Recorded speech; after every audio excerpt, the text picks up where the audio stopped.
अस्सलामुअलैकुम। Kitchen with Shaheen aunty में मैं आप सबको खुश आमदीद कहती हूँ। आज मैं अपने किचन में हलीम से ज़्यादा मज़ेदार मिक्स दाल गोश्त बना रही हूँ।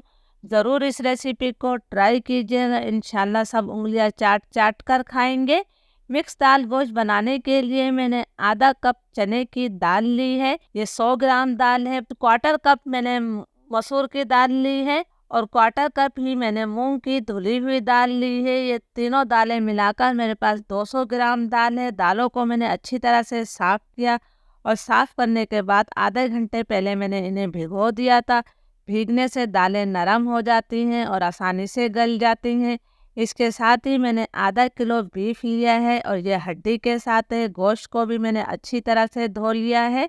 तो चलिए इस मज़ेदार दाल गोश्त को पकाना शुरू करते हैं। हलीम से ज़्यादा मज़ेदार दाल गोश्त बनाने के लिए मैंने क्वार्टर कप तेल लिया है और तेल को मैं अच्छी तरह से गरम कर लेती हूँ। तेल गरम हो गया है तो इसके अंदर मैं कुछ खड़े गरम मसाले डालूंगी। 3 मैंने सब्ज इलायचियाँ ली हैं, 4 लौंगे, 1 बड़ी इलायची, 1 छोटा दालचीनी का टुकड़ा और 1 चाय का चम्मच सफ़ेद ज़ीरा। इन तमाम खड़े गरम मसालों को मैं 30-40 सेकंड तक फ्राई कर लेती हूँ ताकि तेल में अच्छी सी खुशबू आ जाए। खड़े गरम मसाले हमारे फ्राई हो गए हैं तो अब मैं इसके अंदर 2 दरमियाने साइज की प्याज को बारीक स्लाइस करके शामिल कर रही हूँ। प्याज को हमने इतनी देर तक फ्राई करना है कि इस पर लाइट ब्राउन कलर आ जाए।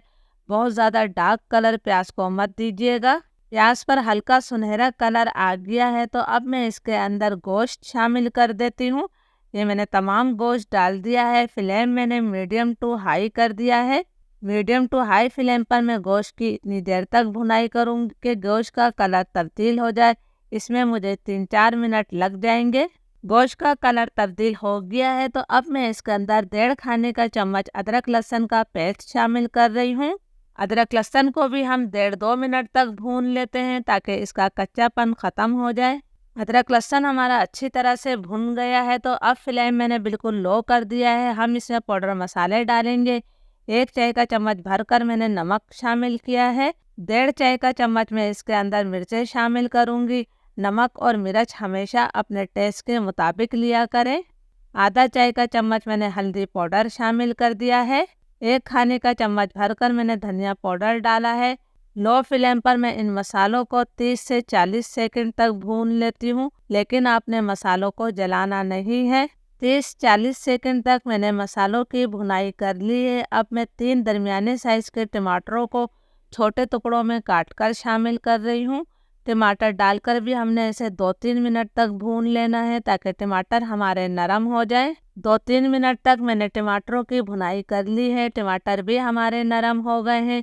अब मैं इसके अंदर गोश्त गलाने के लिए तकरीबन 2 गिलास पानी शामिल कर रही हूँ। आपने अपने गोश्त के लिहाज से इसके अंदर पानी डालना है। इसको मैंने हल्का सा मिक्स कर दिया है। फ्लेम में लो टू मीडियम करूँगी। लो टू मीडियम फ्लेम पर हमने इसे तकरीबन 1 घंटे तक पका लेना है। 1 घंटे में गोश्त हमारा बहुत अच्छी तरह से गल जाएगा। जब तक गोश्त हमारा पक रहा है हम दालों को भी गला लेते हैं। दालों का तमाम पानी मैंने निकाल कर इसे पतीली में डाल दिया है। अब मैं इनके अंदर 3 गिलास पानी शामिल कर रही हूँ और अब हमने पानी में उबाल आने का इंतज़ार करना है। पानी में उबाल आ गया है। अब इसके ऊपर जो झाग आए हैं ये झाग मैं तमाम निकाल लूँगी। जैसा कि हमेशा मैं कहती हूँ ये झाग हमारी सेहत के लिए अच्छे नहीं होते और ये जायका भी ख़राब कर देते हैं, तो आपने भी तमाम झाग निकाल लेना है। झाग मैंने निकाल दिए हैं। अब मैं इसके अंदर 1/4 टीस्पून हल्दी पाउडर शामिल कर रही हूँ। इसके अलावा हम इसके अंदर कुछ और नहीं डालेंगे। लो टू मीडियम फ्लेम पर मैं थोड़ा सा ढक्कन खोलकर इस दाल को 30 से 35 मिनट तक पका लेती हूँ। दाल को पकते हुए 30-35 मिनट हो गए हैं। दाल हमारी बहुत अच्छी तरह से गल गई है।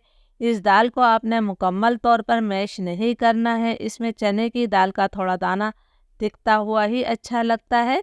अब हमने दाल को साइड पर रख देना है। गोश्त को पकते हुए तकरीबन 1 घंटा हो गया है। गोश्त मैंने चेक किया है, गोश्त हमारा अच्छी तरह से गल गया है, लेकिन अभी इसके अंदर थोड़ा पानी बाकी है तो फ्लेम मैंने हाई कर दिया है।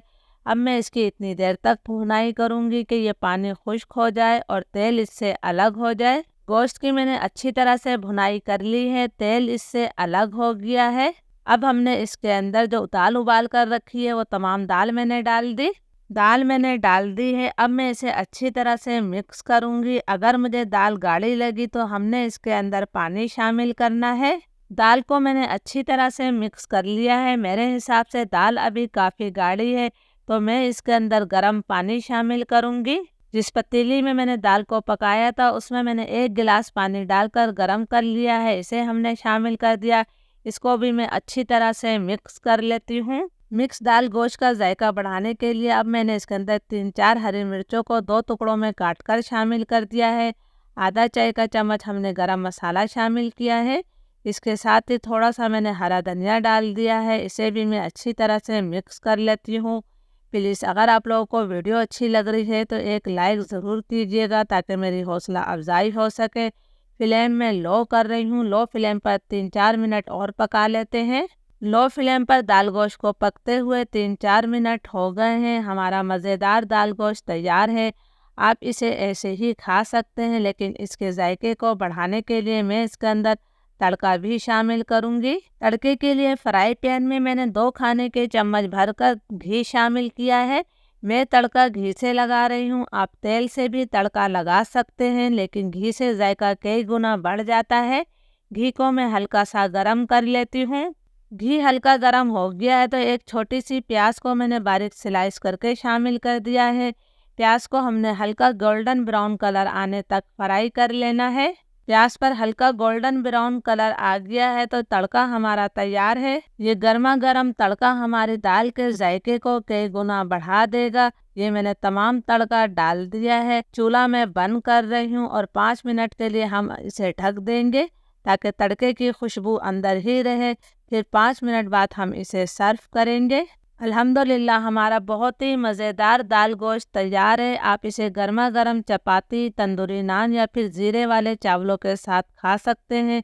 रेसिपी अच्छी लगे तो लाइक और शेयर ज़रूर कीजिएगा। इजाज़त दीजिए। अल्लाह हाफिज़।